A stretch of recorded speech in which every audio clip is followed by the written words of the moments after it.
Good morning, street hunters. Today it's a wonderful day. It's just amazing. Spring has hit Crete and the temperatures are rising and the sun is shining and it's blissful and it's just perfect. Anyway, this weather inspired me to get outside and make a new Street Talk episode. And today I am going to be talking about how to choose a camera for street photography. And I'll share with you my opinions and I hope it helps. So let's move on. Now, what you have to keep in mind when you're trying to decide for a camera for street photography is that no matter how much research you do, no matter what anyone tells you, until you have actually tried a camera for yourself, you will not know if it's the perfect fit for you. It's kind of like a relationship.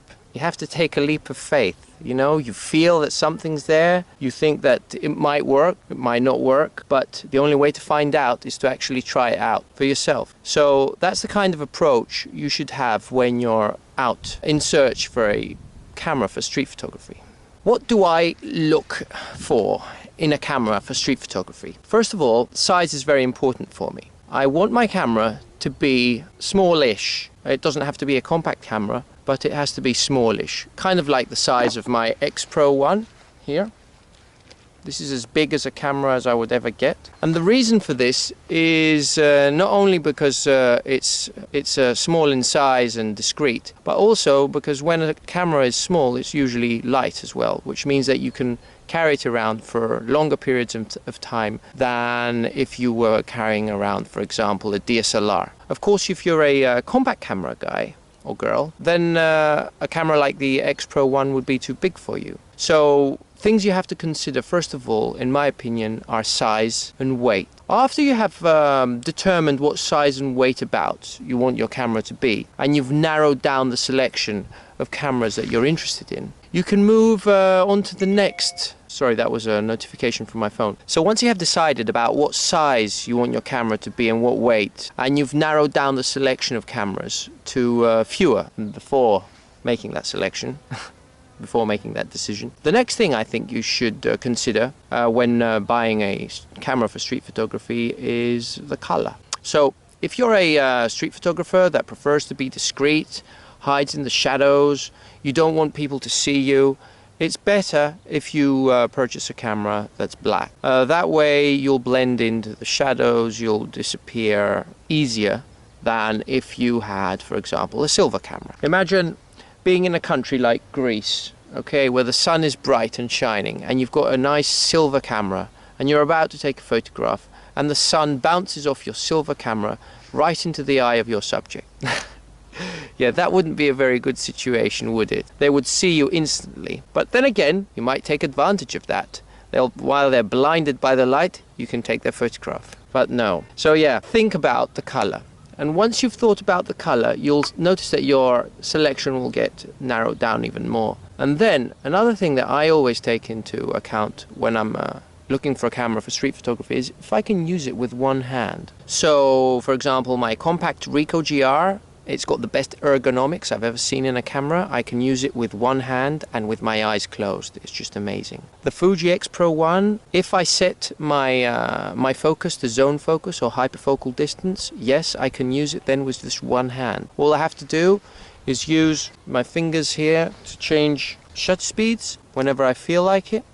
And I've set my ISO in the function button here, so whenever I want to change something I can just do it very easily, very fast with one hand. And my other hand, well, it can hold my phone, it can hold an ice cream, it can hold a bottle of water, whatever I want. So yeah, that's another thing I consider whenever I'm thinking of getting a new camera for street photography. So you rule out, cameras that don't fit your criteria. And the more criteria you add, the more cameras are ruled out. And in the end of the day, you get the camera which fits your needs, okay? Because each camera works differently for each person. For example, my X Pro 1 might be pants for you, or it might be great for you. It depends. Each person has to make their choices on their own, based on their own personal needs and feelings. Now, moving on, once you have decided on the things I told you before, there are other parameters you have to take into account too.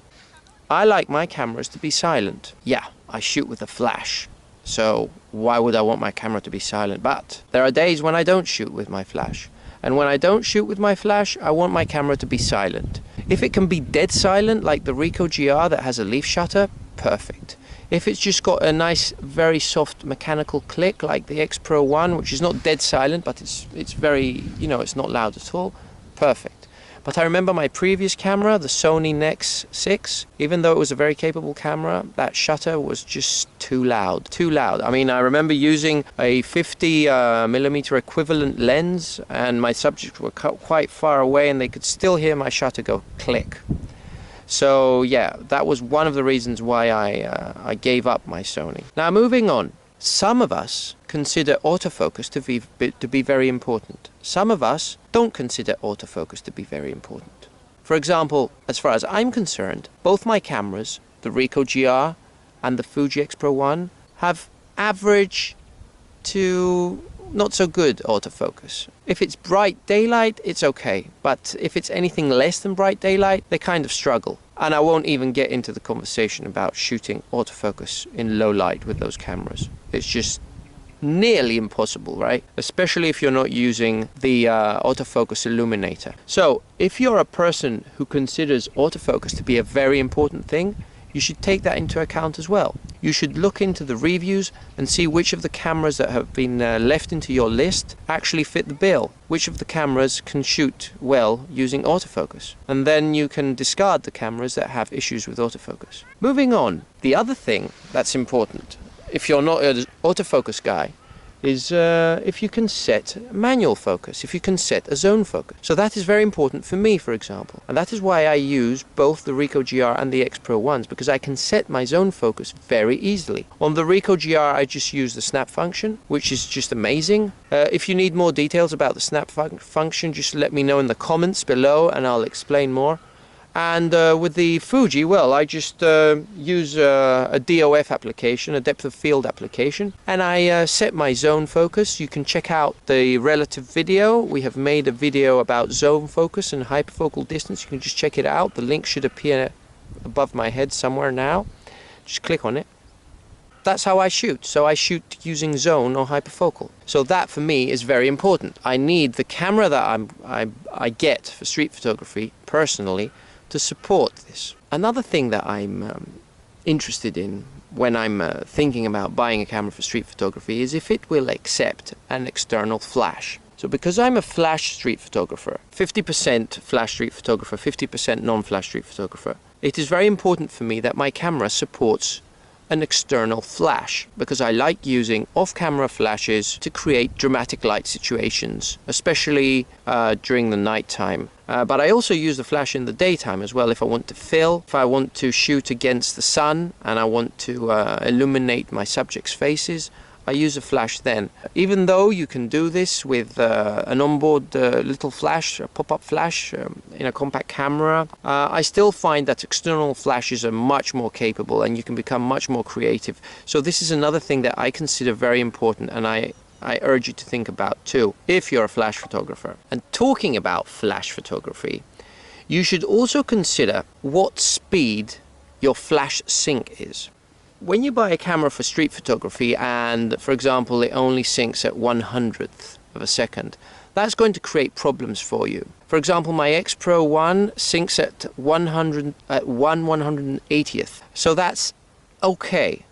But my Ricoh GR, which uses a leaf shutter, well, that syncs at any speed. So I can shoot at 1/1000th if I like with a flash and I'll be fine. So that's another thing you need to consider when you're buying a camera for street photography. If you're a night shooter, you like shooting at night, you should consider a camera that has a range of lenses that are fast lenses, or if it's a fixed lens camera, that the lens is fast enough, and also that its low light performance on high ISOs is to your liking. So for example, I can tell you guaranteed that all Fuji cameras have very good low light performance. And if you combine those Fuji bodies with fast lenses, you can shoot under any low light condition virtually. Even though my camera is like a 4 or 5 year model now, I don't remember how old it is, it still has very good low light performance. And the other day I was reviewing the X Pro 2 and I was trying that out and I was blown away. It's really great. Another thing you should consider when buying a camera for street photography is if it is weather sealed. Why? If you live in a country like the United Kingdom, for example, where it rains nearly every day, a weather sealed camera is a huge help. For me, living here, which is normally like this, right? I don't care if my camera is not weather sealed. It will rain like a total of 30 days a year, 40 days a year, and that's it, right?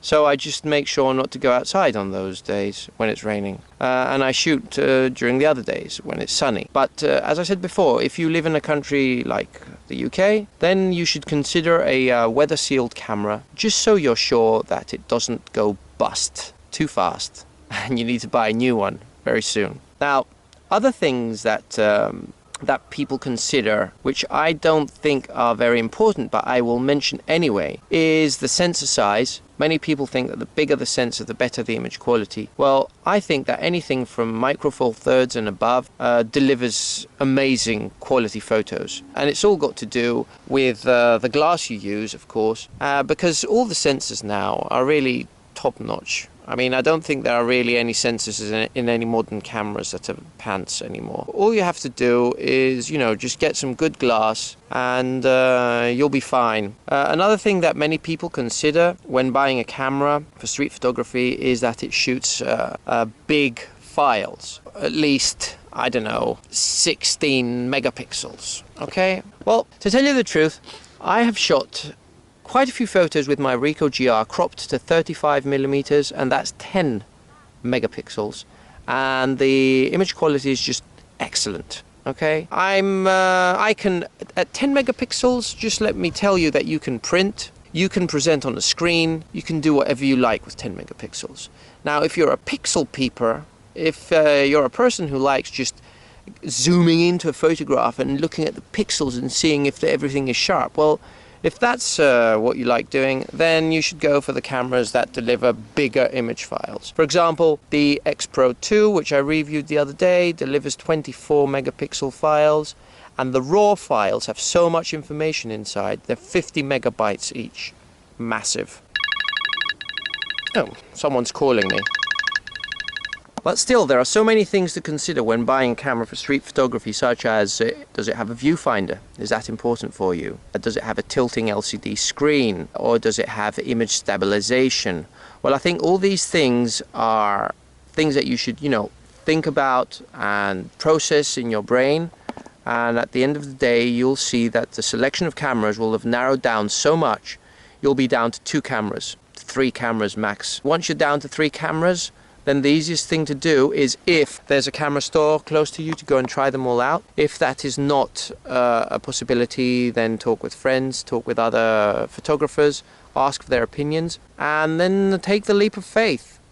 Yeah, that's what I'd do. That's what I've always been doing. I mean, I got my X Pro 1, I'd never touched it in my life, I'd never seen it in front of me. I took a leap of faith after I'd set my parameters and narrowed down my selection to just a few cameras, and I decided to go with that one, and I'm very happy I went with that selection. Because of that camera, I think I have been shooting more, not because it's the camera that's making me shoot more, it's because I'm being inspired by the tool I'm using. That's how I think you should approach buying a camera for street photography. I hope this video was helpful.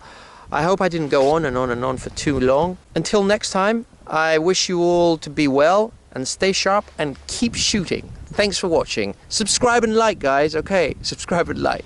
Thanks for watching. And one more time, stay sharp and keep shooting.